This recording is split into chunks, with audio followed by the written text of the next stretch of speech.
Superb. And with that, Karthik, over to you. Brilliant. That was a great consolation, guys. One more round of applause, please. Good. So, um, I believe your stomach is growling. Your digestive juices have overworked themselves. But I assure you, we're going to give you enough food for thought. And without wasting any more time, let's just deep dive into why we are here. Um, so we all know, our consumers have evolved. The shopping experiences between online and offline, the lines are blurring. Omni-channel marketing is in. Now, given this change in ecosystem which is happening around us, my first question is to Garma. How does a traditional brand like Mondelez, look at the entire D2C space? And is it actually mandatory for a traditional brand to look at D2C at this moment? Um, See, I think I would say that there are two kinds of motivations for traditional brands like ours to get into DTC, and it's like a carrot and stick approach. There is, of course, the stick, because there is an emergence of the digital first, digital native brands, and what that is doing is that on the online shelf, the share of traditional brands is typically lower than on the offline shelf. So there is pressure to move and respond because anyways, market share and all of that is sacrosanct in our world. I think the other motivation, which is a little more of a carrot, is this mindset of learning from the emerging players, a mindset of really changing and adapting. And most of the traditional brands tend to be very consumer centric. And because we don't sell directly, a lot of our data tends to come from third and second party sources. So just this prospect of directly reaching out to consumers is extremely exciting because then it gives us a lot of information that then we can take back and scale at a very different level because of some of our traditional strengths. So I guess this is what is really driving us. And of course, there's a lot of conversation in general. So, it's a good pocket of learning and experimentation. So,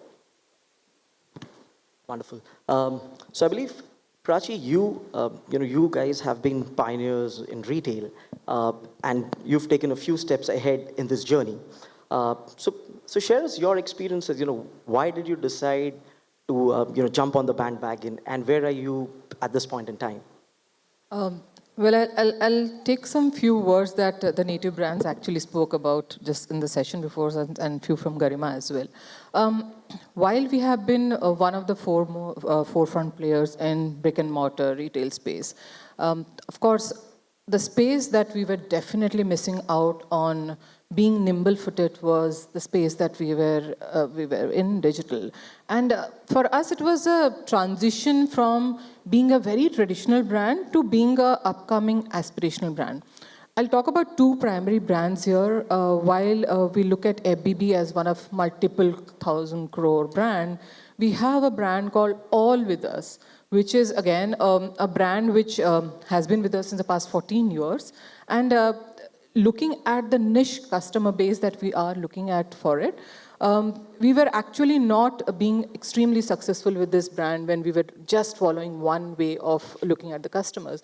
And think about it, this as a customer base which is extremely not forward-looking and coming out and saying that, okay, hey, you know what, I need a plus-size garment.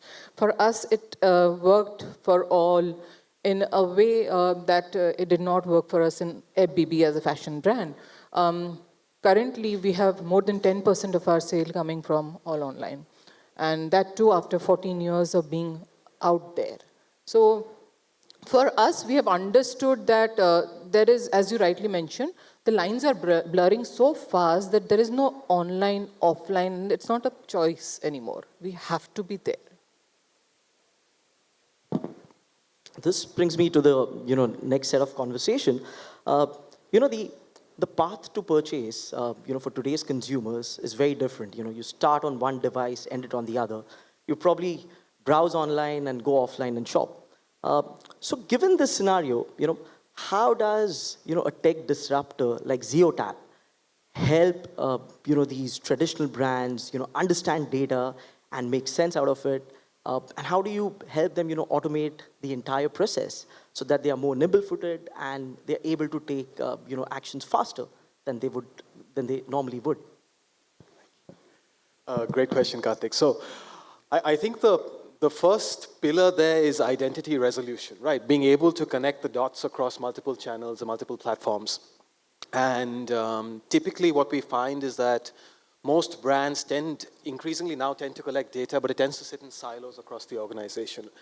Part of that, a large part of that is a function of how the data is collected and the identifiers it is linked to. So the offline data collected via retail stores and other channels tends to be linked to email addresses, or in India more often phone numbers, because that's the ID that's fungible typically.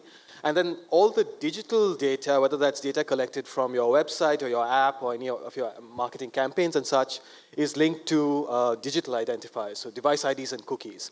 And there's no easy way to connect the dots. So one of our first pillars when we talk about helping brands build and deliver on a data strategy is to help what we call identity resolution, which is linking all these different identifiers to a single unified customer view. So that's the first pillar. The second pillar, more often than not, tends to be one of enrichment. And what I mean by that is, if you look at the average brand, their perspective on a customer tends to be unidimensional, in that they know about the transactions that customer engaged with their products on their properties. They don't have a holistic view of the customer.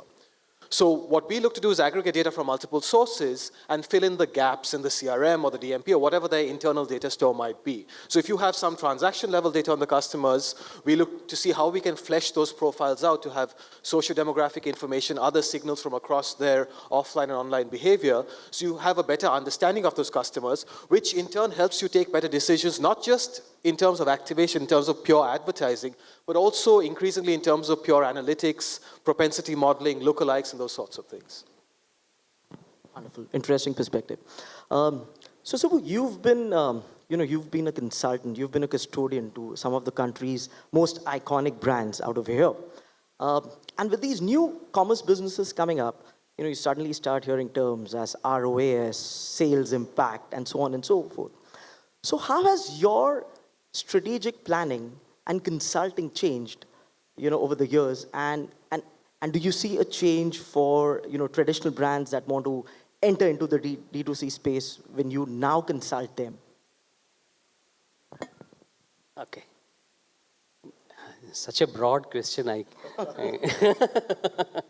That's good. The first thing is, the question that you asked, we consciously believe, okay, and a lot has changed around us, a lot is changing, and it will continue to change. What we pride ourselves on is we are builders of brands. Okay, we build brands. Building brand is building businesses, and we have been doing that for a pretty long time. And we had done that in a certain manner 50 years ago. We had done that in a certain manner 20 years ago, and we'll do that in what demands today and what demands in future, kind of thing.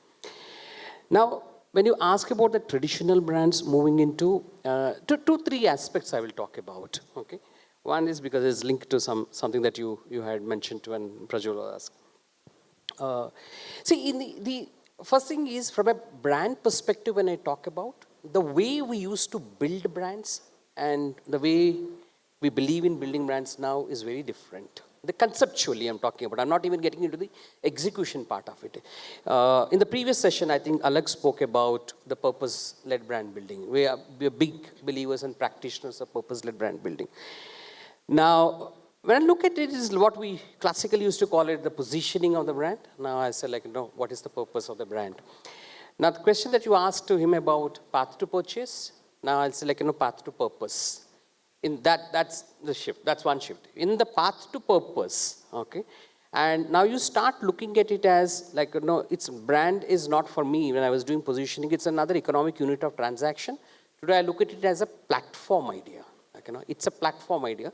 A platform idea around which I need to build an ecosystem. And ecosystem, when you talk about, it's nice for us, we talk about, we only tend to associate with Amazon or Apple or Facebook or Google kind of thing. Today, I believe there is no brand is an exception today.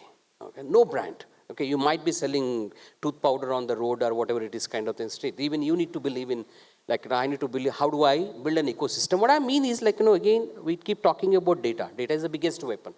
Every brand, whoever you are, okay, you could be selling a detergent and you could be selling a top-notch technology product. You got to believe in you are in data business, you are in technology business. Because those are two are critical, extremely critical.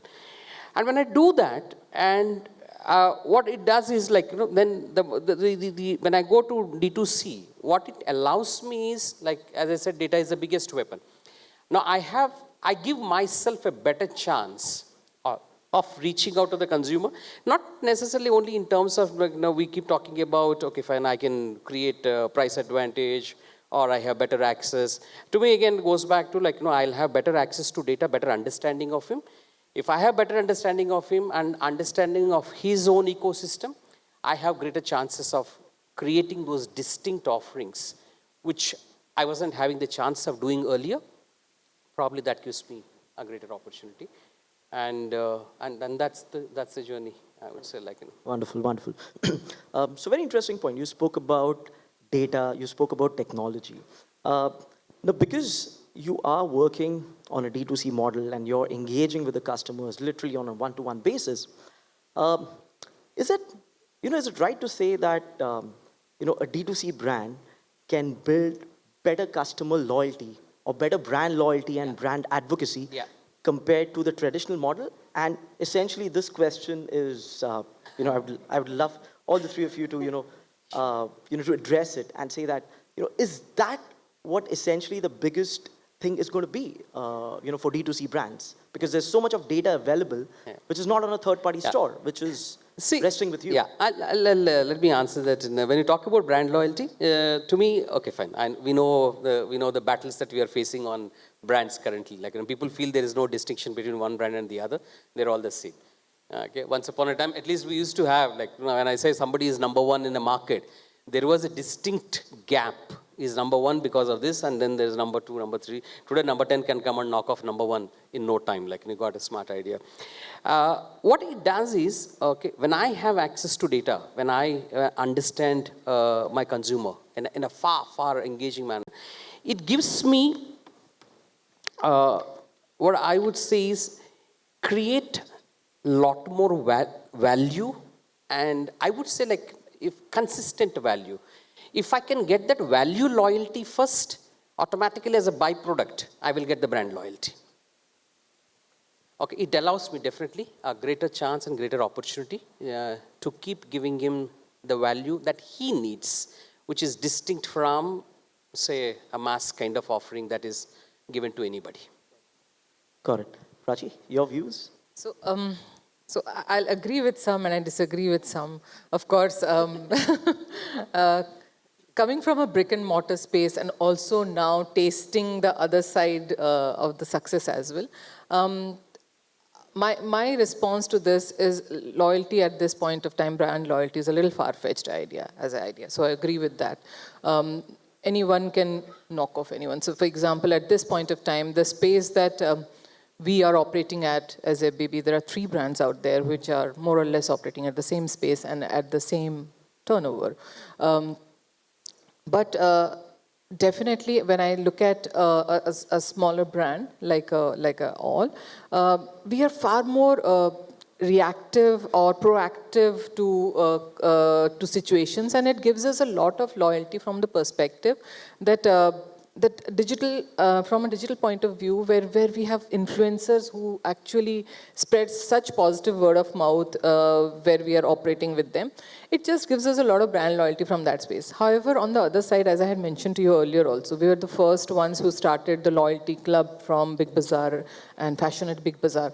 And I have seen that we have been very consistent with these loyal customers with us. So we have tasted both of them. In the brick and mortar space and in the digital space. So at this point of time, I'm a little ambivalent to what Subbu just said now. So I think it's just about how we maintain our loyalty base. And as I said, brand loyalty at this point of time is too far-fetched as an idea. Sure. Just one quick one to what Prachi said, like, in this time and age, I feel like, with the kind of stuff that is happening, it will be interesting to actually flip that question. To me, the question that I keep asking brands is, how loyal are you to the consumer? You are asking their loyalty. Now, are you loyal to them? To me, it's a big question mark. Okay. Very interesting. That's a pretty interesting. That's a pretty interesting perspective. Okay, so we spoke about a lot of data and data points being come into play. Now that's a technology. That's where technology and a lot being spoken about AI, machine learning, and everything comes into play. We've all seen with piles of data coming on. You have data segmentation coming on, and everything getting automated. So how does someone work with a Zeotap for that matter and expedite their journey in terms of automation so that they could make more meaningful sense of data and engage with their customers better? So I think the domain of data has more mystery associated with it than it should. We spoke earlier about demystifying data in some respects. My sense is, and if I look back at the evolution of the industry, when people jumped on the data bandwagon 2 to 3 years ago, they tried to bite off more than they could chew. They threw everything at it. They threw large budgets at it. They bought a lot of different solutions, a lot of different technologies, and they almost set themselves up for failure in some respects. And today, there's a lot of rethinking of those data and technology decisions made from 2 or 3 years ago, where people are reevaluating what exactly the data strategy is and what are you looking to achieve. And in some ways, it's just going back to the basics, right? Keeping things simple, looking at what you have internally. Typically, traditional brands are not internally structured to deal with large, sensitive customer data, first-party customer data. So there's a lot of infrastructure, both physical and legal and compliance-oriented, that you need to get in place before you can actually embark on these kinds of strategies. Before you overinvest in tools, it's easier to try and figure out what is it that you're looking to achieve. At the same time, if you look at some of the trends globally, you find that, and you may or may not agree with this, Prachi, there's stuff that indicates that the domain of marketing is shifting entirely to data-first models. So a lot of very large, very prominent brands with 100 years or more of history associated with them have jettisoned the marketing function altogether, or at least sort of packaged it under the chief data officer, the chief innovation officer. And that's true of very large brands globally. And I think the point there is, again, going back to a more sort of goal-oriented approach rather than trying to do everything at the same time. Got it. Wonderful. So we'll kind of take up. I'm going to take up a common question. So what is it that traditional brands should keep in mind? So what are the what are some of the common things that one should keep in mind before embarking and deciding to get onto D2C or D2C? What are the few things that one should keep in mind? See, it's a ton of things. Yeah. The first thing is, if you're doing D2C, do it well, because consumers are going to be unforgiving of big brands when they don't get it right. See, for D2C, there is a lot of this talk, new brands, digital data. So I don't think we should get into a pressure of responding to that. One needs to be very clear on why will somebody come and directly engage with you and not the big established retailers which are online and offline, particularly for, let's say, companies which have not been traditional retailers as well. So having a very clear proposition is extremely important, because otherwise then you're just chasing data and doesn't help. And then I think while you scale up your D2C business or for data, make sure that you integrate it well with the rest of the business. That's most important. For CPG brands like ours, for the scale, at which we operate, we actually don't segment too much, because we need scale in how we operate, but we would love to have a little more intimacy with the consumer in the way we engage. So we use the data to make our communication more effective and not just one plaster that works across. So there are a couple of these things to keep in mind on what is the purpose of D2C for you. Is it just business or sales? Is it just a way of collecting data? Or is it part of a larger strategy? Once you have that right, I think you'll eventually know how to do D2C well. Wonderful. And Prachi, from your perspective, what's next? What's next from your side? So, of course, the futuristic aspect to, while we work with such a huge brand and a few crore of customer data with us, is always positive as well as intriguing as well. So at this point of time, when I look at what can we do with so much of data, I would actually look forward to us as a team creating something content-wise so strong, which comes from the underbelly of the data mining. So at this point of time, you're right, in fact, data mining, and I completely agree with the fact that analytics is going to be futuristic, and marketing is not going to be all about creating something beautiful. It is not. It's more about numbers than looking great aesthetically. But at this point of time, I'm actually looking for the next step as something which the creative content comes out from the underbelly of the data. That is something which is going to be a very interesting step for us. Wonderful. Okay, I can see the clock going. I guess interesting session. Great data points in terms of how technology is going to play a role in it. You heard a custodian talking about how the strategic planning is going to change for new age brands coming up. We'll be happy to take up a few questions, before we break for lunch and address some of it here, or probably if you find any of us post lunch, happy to address it then. So any of you, if you could just raise your hands if you've got anything. If not, we just dash out of the door. Yeah. What's for lunch? Okay, I guess not the right person. Anyone, or we just head out? We head out? Okay, that's cool. Thank you so much. Wonderful audience. Thanks a lot. Let's all have a great lunch. Thank you so much, Karthik. And not just an in-time presentation or a panel discussion, but also for being so considerate about the lunch bit. So thank you so much.